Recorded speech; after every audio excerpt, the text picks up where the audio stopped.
Shalom, salam sejahtera untuk kita semua.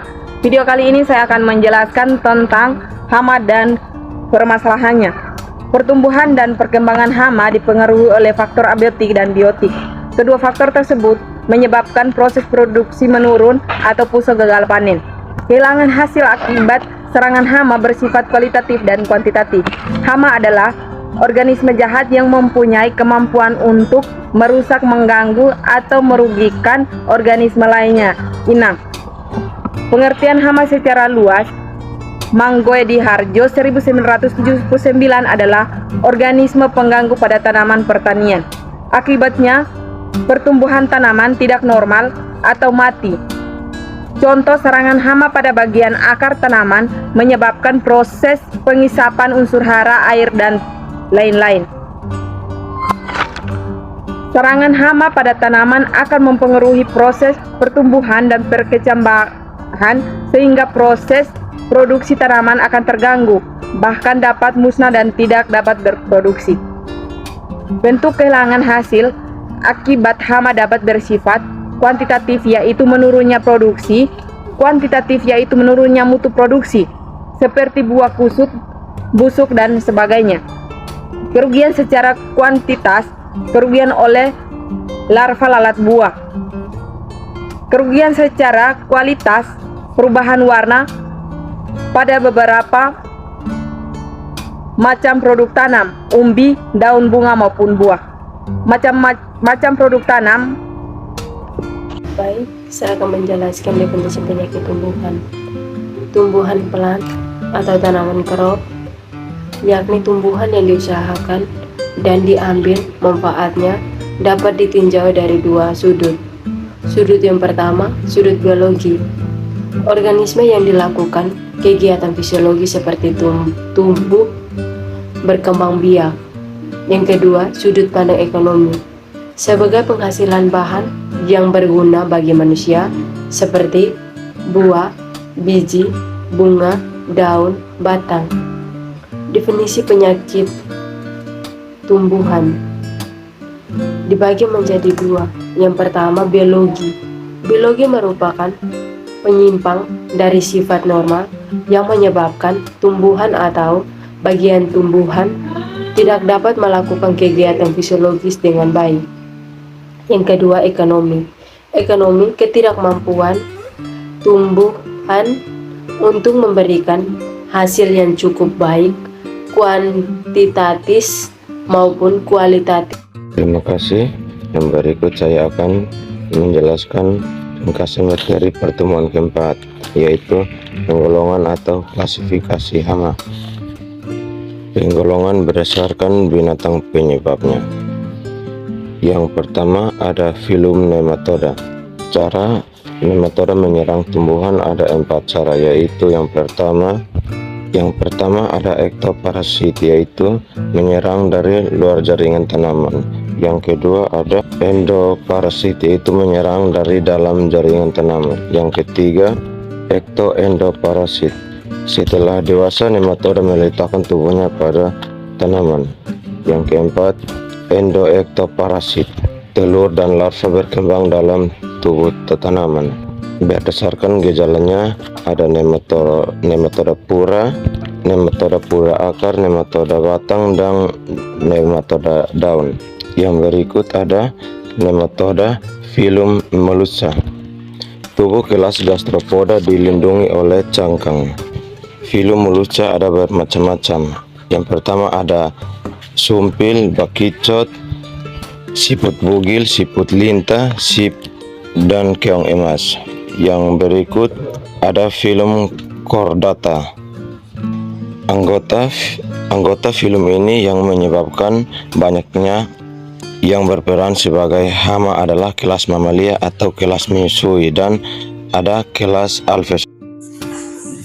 Selamat pagi Bapak dan selamat pagi teman-teman. Saya akan melanjutkan ringkasan ilmu hama pertemuan 5 dan 6. Pertemuan 5, filum antropoda. Filum ini mempunyai ciri khas, yaitu tubuh terbagi menjadi 2 atau 3 bagian.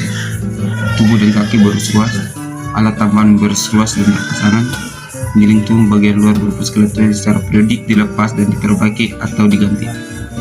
Anggota filum Arthropoda yang berperan sebagai hama kelas Arcerina dan insek.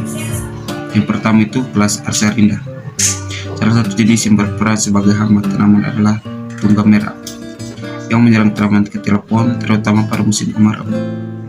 Kelas insekta yang berperan sebagai hama adalah pertama belang kayu atau polangga, Microchornis, belang kembar, belang pedang, kipik hijau, balang sangit, waring hijau, waring coklat, kutu loncat, kutu dan penular CPPD, kutu daun kelapa, ulat daun kubis, ulat titik tumbuh atau ulat krop, ulat tanah atau Agrotis Ypsilon, pengerek batang jagung, pengerek balogen kedelai, pengerek buah kakao dan rambutan, pengerek batang padi putih, kumbang kelapa atau kumbang tanduk, kumbang perusak pucuk kelapa, pengerek buah kopi, kumbang daun kangkung dan terong, kumbang daun kedelai, lalat bibit kedelai, lalat buah, lalat bibit padi, hama ganjur, trips hitam pada jagung, trips bawang. Pengelolaan atau klasifikasi hama berdasarkan cara merusut dan gejala kerusakan. Yang pertama itu hama penyebab gejala puruh, yang kedua hama pemakan, ketiga hama penyisap, keempat hama pengorok, kelima hama penggulung. Yang pertama adalah hama penyebab gejala puruh atau bengkak. Mula-mula masuk ke dalam jaringan melalui bagian tanaman yang masih muda. Puruh terbentuk karena adanya sekresi yang dikeluarkan hama pada waktu menghisap jaringan tanaman. Sekresi tersebut menyebabkan terangsangnya pertumbuhan jaringan di sekitar luka. Puruh dapat terjadi pada akar, daun, biji, maupun batang. Puruh daun oleh hama ganjur pada tanaman padi yang disebabkan oleh Pachydiopsis berezai. Yang kedua itu hama pemakan. Hama yang termasuk golongan ini memiliki alat mulut tipe penggigit atau pengiling. Bagian yang dimakan antara lain adalah daun, batang, dan akar. Pengerek batang menyerang batang padi, pengerek pucuk menyerang pucuk tubuh yang belum mekar, pengerek buah yang menyerang buah nangka, pengerek akar yang menyerang petai pohon atau berkayu. Gejala kerusakannya adalah adanya bagian tanaman yang hilang atau rusak dan berlubang-lubang, kadang tinggal tulang saja. Pertumbuhan tidak normal bahkan dapat menimbulkan kematian tanaman atau buah tanaman. Pada buah yang diserang hama penyakit biasanya buahnya busuk, biji gajah-gajah rusak, menyebabkan tanaman maka akan putus. Yang ketiga adalah hama penghisap. Alat mulut pengucup atau penghisap menusuk lapisan epidermis daun dan menghisap cairan selnya. Akibat dari bekas tusukan timbul bercak-bercak dan sel di dalam sudah mengalami kematian. Golongan hama ini di samping merusak juga berperan sebagai vektor penyakit. Yang keempat, hama pengorok. Penyerangan daun dengan memakai daun atau musufil. Meninggalkan epidermis akibat daun akan tampak transparan. Protisipasi longisima yang menyerang daun kelapa, lalat pengorok, daun kacang-kacang. Yang kelima, hama penggulung. Merusak daun dengan cara menggulung daun, kemudian membekanya dari dalam gulungan. Penggulung daun keledai atau Pemprosema indista. Penggolongan atau pengklasifikasian hama berdasarkan arti ekonomi. Yang pertama, hama utama atau pipes. Yang kedua, hama kadang-kadang. Yang ketiga, hama potensial. Pertemuan 6. Gejala gerekan. Penyebab gerekan serang penggerek. Yang digerek adalah batang, ranting, buah, biji, akar. Famili Pyralidae. Hama penggerak batang padi umumnya tergolong dari famili ini. Bentuk gejala serangga hama pengisap dibagi menjadi 4. Yang pertama, bintik-bintik putih pada permukaan daun. Yang kedua, pucuk layu. Yang ketiga, pempregun tanaman kering seperti terbakar pada tanaman padi akibat serangga werenter coklat.